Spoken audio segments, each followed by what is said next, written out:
So for IAR naman, kung gusto natin mag-generate na ng IAR, for example, ito, may laptop.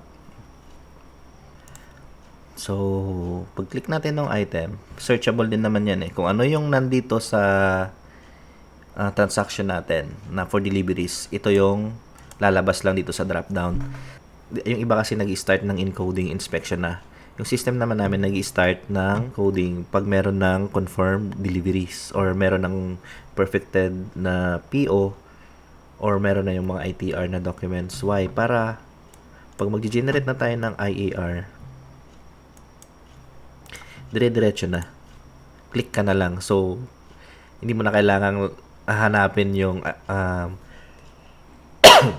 hindi mo na kailangan hanapin yung unit cost niya, kung ilan yung quantity niya. So, click ka na lang talaga dito. So, pag click mo to, automatic kung ano yung quantity ng expected delivery natin. So, kung mas maliit, palitan lang din natin ng quantity. Okay? So, meron tayong unit, may quantity tayo per unit. So, ito ginagamit natin if meron tayong mga delivery na ang purchase, iba yung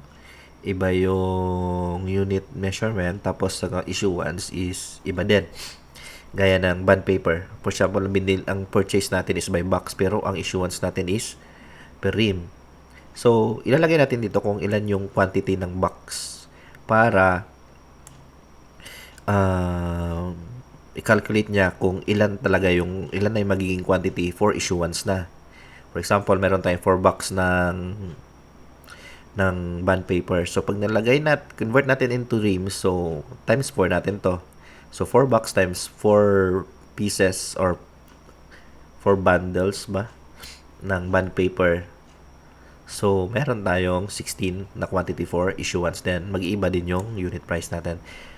Pero we suggest na mas maganda sana kung ano yung unit of issuance, yun din ang gagamitin na natin sa PO para hindi tayo magkamali sa unit pricing. Kasi yung mga decimal, doon tayo nagkakaproblema eh. Nagkakaproblema tayo sa accounting kasi nga hindi magbalanse dahil lang sa mga decimal na yon. Okay? Now, for SIM expandable or any equipment or PPE din na merong serial number,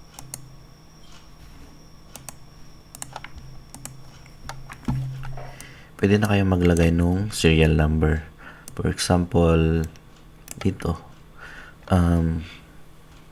pwede nyo rin ilagay dito yung previous na property number ng equipment para matag natin siya or meron tayong reference sa mga equipment na binigay sa atin or transfer natin na mayroong ibang property number.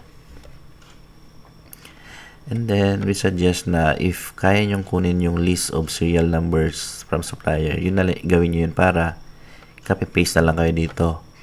Like example, meron kayo 150 deliveries na printer. So, ang hirap naman i-manual yung 150 na yun. So, if kaya natin kunin sa supplier, kunin na lang natin at i-paste dito. Para pagdating mamaya sa RIS, select na lang natin yung serial number.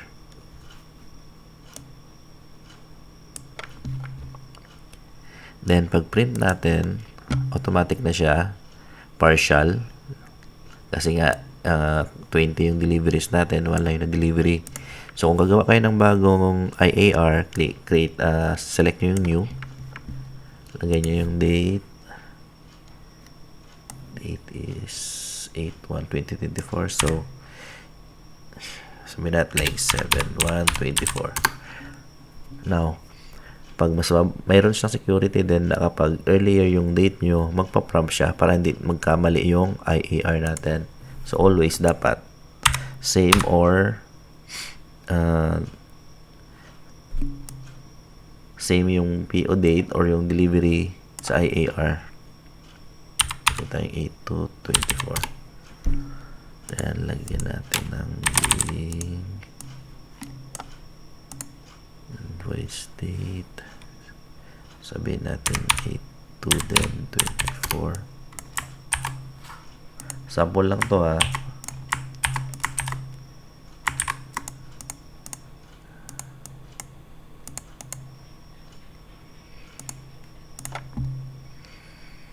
Okay. So, stock number 19. So, lagay nyo yung serial number if mayroon ng serial number and click nyo ng print. Complete na siya. Why? Kasi yung 19 na kulang na kompleto na. Or yung 19 items para maging 20 yung quantity is na-deliver na.